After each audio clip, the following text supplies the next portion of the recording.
Today, we'll be continuing the series of lectures on memory by focusing on what is called episodic memory and what can happen if this is not working properly. Episodic memory refers to the memory of an event or episode. Episodic memories allow us to mentally travel back in time to an event from the past.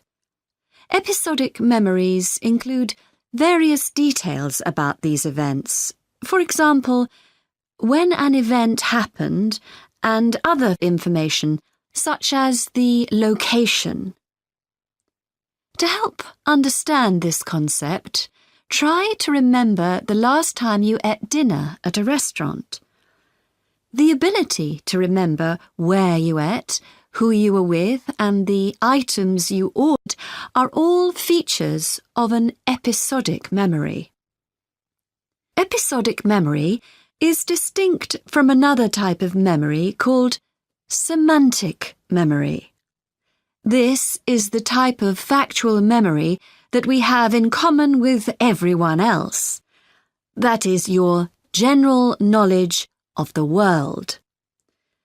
To build upon a previous example, remembering where you parked your car is an example of episodic memory.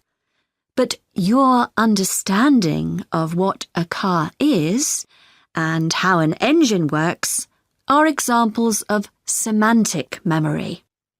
Unlike episodic memory, semantic memory isn't dependent on recalling personal experiences.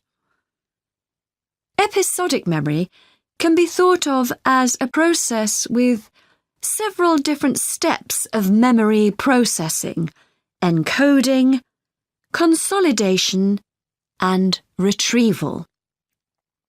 The initial step is called encoding.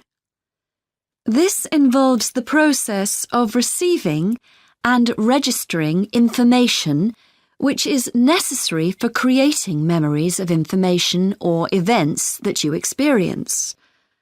The degree to which you can successfully encode information depends on the level of attention you give to an event while it's actually happening. Being distracted can make effective encoding very difficult.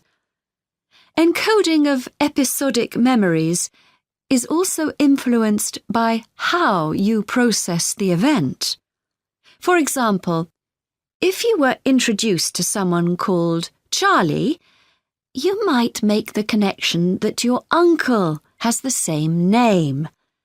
Future recollection of Charlie's name is much easier if you have a strategy to help you encode it. Memory consolidation, the next step in forming an episodic memory, is the process by which memories of encoded information are strengthened, stabilized, and stored to facilitate later retrieval. Consolidation is most effective when the information being stored can be linked to an existing network of information. Consolidation makes it possible for you to store memories for later retrieval indefinitely.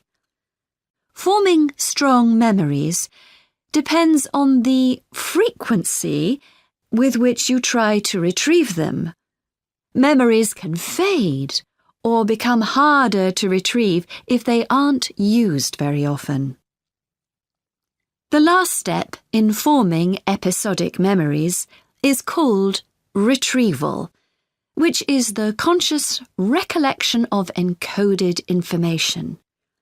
Retrieving information from episodic memory depends upon semantic, olfactory, auditory, and visual factors. These help episodic memory retrieval by acting as a prompt. For example, when recalling where you parked your car, you may use the colour of a sign close to where you parked. You actually have to mentally travel back to the moment you parked.